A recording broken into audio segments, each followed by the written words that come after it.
ربنا آمنا بما انزلت واتبعنا الرسول فاكتبنا مع الشاہدین۔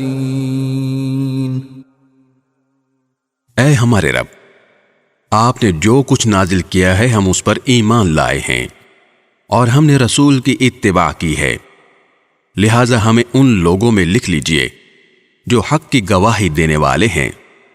وَمَكَرُوا وَمَكَرَ اللَّهُ وَاللَّهُ خَيْرُ الْمَاكِرِينَ۔ اور ان کافروں نے عیسیٰ علیہ السلام کے خلاف خفیہ تدبیر کی، اور اللہ نے بھی خفیہ تدبیر کی، اور اللہ سب سے بہتر تدبیر کرنے والا ہے۔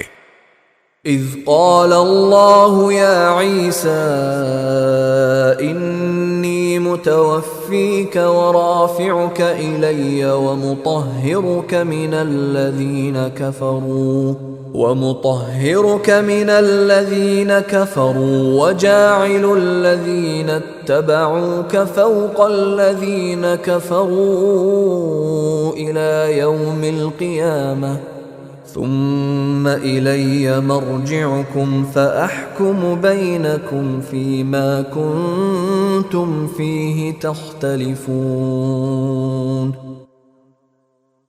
اس کی تدبیر اس وقت سامنے آئی جب اللہ نے کہا تھا کہ اے عیسیٰ، میں تمہیں صحیح سالم واپس لے لوں گا اور تمہیں اپنی طرف اٹھا لوں گا، اور جن لوگوں نے کفر اپنا لیا ہے ان کی ایذا سے تمہیں پاک کر دوں گا، اور جن لوگوں نے تمہاری اتباع کی ہے ان کو قیامت کے دن تک ان لوگوں پر غالب رکھوں گا جنہوں نے تمہارا انکار کیا ہے، پھر تم سب کو میرے پاس لوٹ کر آنا ہے۔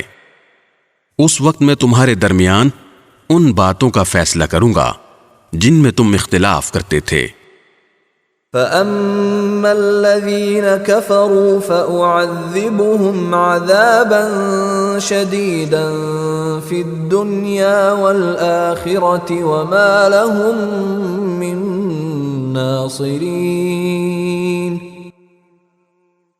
چنانچہ جو لوگ ایسے ہیں کہ انہوں نے کفر اپنا لیا ہے ان کو تو میں دنیا اور آخرت میں سخت عذاب دوں گا، اور ان کو کسی طرح کے مددگار میسر نہیں آئیں گے۔